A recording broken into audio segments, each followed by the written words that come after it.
नमस्कार बच्चों, मैं मनोज कुमार और इस वीडियो में हम प्रश्नावली 10.2 का क्वेश्चन नंबर 13 हल करेंगे। ठीक है बच्चों, तो यहाँ क्वेश्चन दिया हुआ है कि सिद्ध करें कि वृत्त के परिगत बने चतुर्भुज की, परिगत मतलब चारों तरफ बने चतुर्भुज की आमने सामने की भुजाएं केंद्र पर समपूरक कोण आंतरित करती हैं। समपूरक का मतलब होता है कि ऐसे दो कोण जिनका योगफल 180 अंश हो, तो वो समपूरक कहलाते हैं बच्चों। ठीक है नहीं।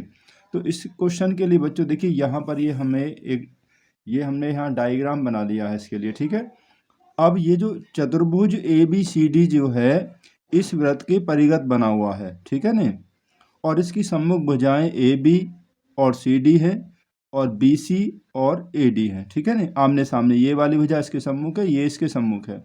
और ये केंद्र पर जब कोण बनाएंगी बच्चों, यहाँ से ये ऐसे बनाएगी, ये वाली भुजा केंद्र पर जो बनाएगी इस प्रकार से कोण बनाएगी। ठीक है, ये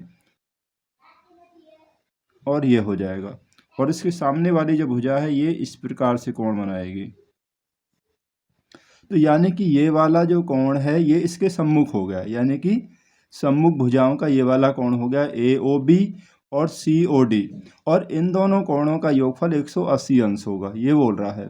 इसी प्रकार से देखिए बच्चों, जैसे AD भुजा है इसके सामने वाली भुजा है BC, तो ये कौन सा कोण बनाएंगी, AOD और BOC, इन दोनों कोणों का योग भी 180 अंश होगा।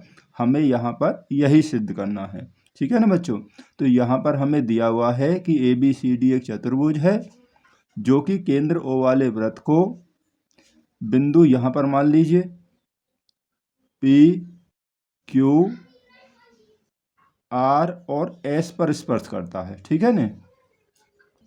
तो बच्चों जो हमें दिया है और हमें सिद्ध करना है वो हमने यहाँ पर नोट कर लिया है। ठीक है, तो रचना में हम थोड़ा सा काम और करेंगे। देखिए ये हमारा जो डायग्राम है, ये हमारा जो चतुर्भुज है ना ABCD, इस वृत्त को बिंदु P, Q और RS पर स्पर्श करता है। तो बिंदु जो P है इसे इसके केंद्र से मिला दीजिए, इसी प्रकार से इसको भी मिला दीजिए और यहाँ इसे भी।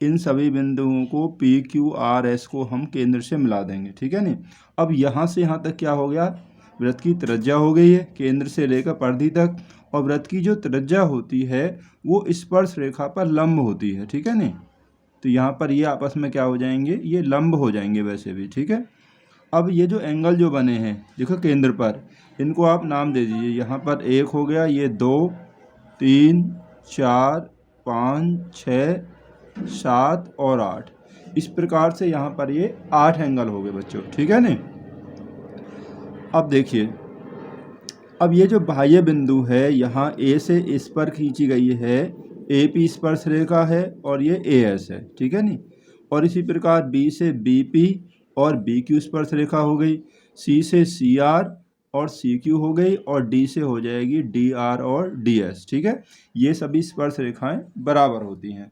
दूसरी बात एक और हमें ध्यान रखना है बच्चों, देखिए जब वृत्त के केंद्र और बाह्य बिंदु को जो मिलाने वाला जो रेखाखंड होता है ना बच्चों, वृत्त के केंद्र और बाह्य बिंदु को मिलाने वाला जो रेखाखंड होता है, जैसे यहाँ पर AO है, ये स्पर्श रेखाओं के बीच के कोण को समद्विभाजित करता है। ये बीच का कोण ये है स्पर्श रेखाओं के, तो ये वाला कोण इसके बराबर होगा। इसी प्रकार केंद्र पर त्रिज्या खंडों द्वारा, जैसे ये ना हमारी यहाँ से ये त्रिज्या और ये त्रिज्या होगी, इन त्रिज्या खंडों द्वारा जो बना कोण है, जैसे ये है, ये वाला जो पूरा कोण है इसे भी समद्विभाजित करता है। इसी प्रकार हम कह सकते हैं कि जो एंगल 1 है ना, कोण 1 बराबर 8 के होगा, ऐसे ये वाला जो है OB जो है 2 और 3 को विभाजित करेगा। ठीक है, 2 बराबर 3 के होगा। C से ये जो आया है 4 और 5 बराबर होंगे। ऐसे यहाँ पर इससे D से ये आ गया, ये 6 और 7 ये आपस में बराबर होंगे। तो ठीक है ना बच्चों, कि ये जो हमारा आया है कि वृत्त के केंद्र और बाह्य बिंदु को मिलाने वाला रेखाखंड वृत्त के केंद्र पर त्रिज्या खंडों द्वारा जो बना कोण होता है उसे समद्विभाजित करता है। ठीक है, तो इसके अनुसार, इस प्रमेय के अनुसार ये आपका जो एंगल 1 है, कोण 1 बराबर 8 के हो गया। देखिए 1 बराबर 8 के हो गया और 2 बराबर 3 के हो जाएगा, इस प्रकार जैसे मैंने बताया। और जो यहाँ पर OC है, यहाँ इसके अनुसार 4 और 5 बराबर हो जाएंगे। और ये जो हमारा OD जो रेखाखंड है, ये 6 और 7 यानी कि 6 बराबर 7 के होगा, यानी कोण ROS को समद्विभाजित करता है। ठीक है नहीं, इस प्रकार से समद्विभाजित हो गए सभी। ठीक है ना बच्चों। अब एक बात और ध्यान रखनी है कि केंद्र पर ये जितने भी कोण बनने हैं 1 2 3 4 5 6 और 7 8, इन सभी कोणों का योगफल कितना होगा? 360 अंश होगा। ठीक है नहीं, क्योंकि एक समपूरक कोण बनेगा इस पर, तो इसलिए जब 360 होगा बच्चों ये, तो हम यहाँ पर कह सकते हैं कि एंगल 1 कोण 1 कोण 2 प्लस कोण 3 प्लस 4 और 5 और 6 और 7 और 8, इन सभी कोणों का जो योग है कितना हो जाएगा? वो होगा 360 डिग्री। ठीक है, इन सभी का योगफल कितना हो जाएगा?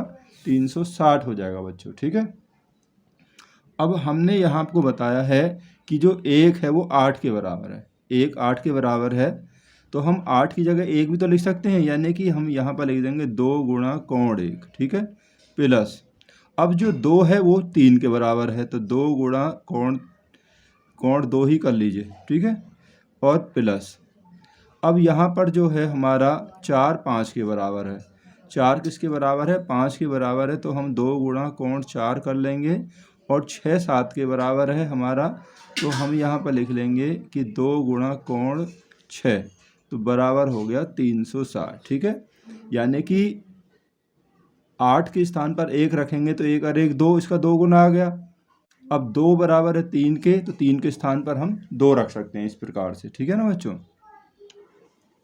यहाँ पर अब हम क्या करेंगे? 2 कॉमन लेंगे, तो कोण 1 प्लस कोण 2 प्लस कोण 4 प्लस कोण यहाँ पर बचेगा 6, बराबर हो गया 360। ठीक है, 2 से इसे काट दीजिए, 2 से हम इसे काटेंगे, ये हो जाएगा 180 बार। ठीक है, तो कोण 1 प्लस कोण 2, इसे एक उसमें रख लीजिए।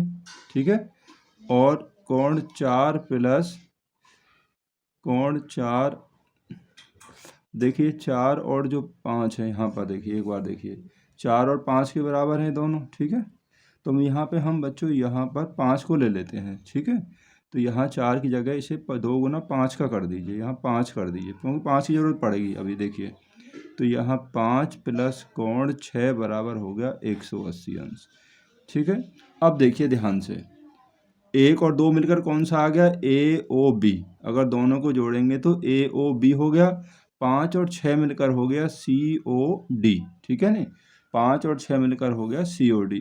तो 1 प्लस 2 ये कोण बनता है कोण AOB, और 5 और 6 जो मिलकर बनते हैं कोण COD। ठीक है, बराबर 180 अंश। ठीक है, अब हमें पहली बात जो हमें प्रूव करनी थी, देखिए यही हमें करनी थी यहाँ पर, कि AOB प्लस COD बराबर 180 अंश। ठीक है, इन दोनों कोणों का मान 180 अंश हो गया, तो इसका मतलब है ये समपूरक है। ठीक है, अब हमें दूसरा और दिखाना है। ठीक है नहीं बच्चों, अब क्योंकि इन सभी कोणों का जो भी हमारे यहाँ पर जो कोण बने हैं, देखिए इसमें केंद्र पर AOB BOC COD और AOD, इन सभी का मान 360 अंश ही होगा।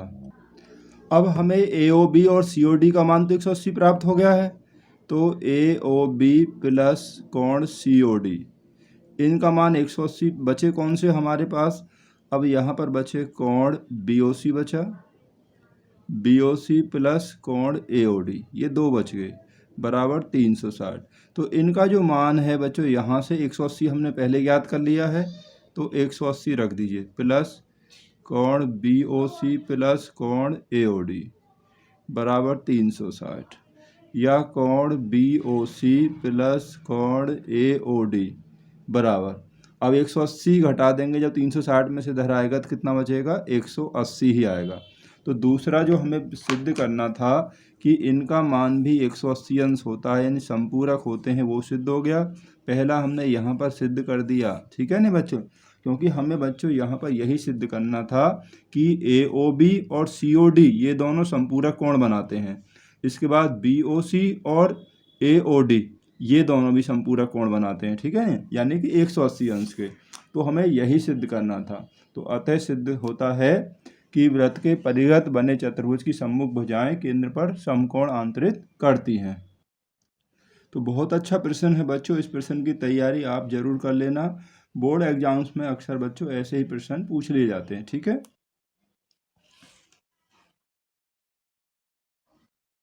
तो वीडियो देखने के लिए आप सभी का बहुत बहुत धन्यवाद।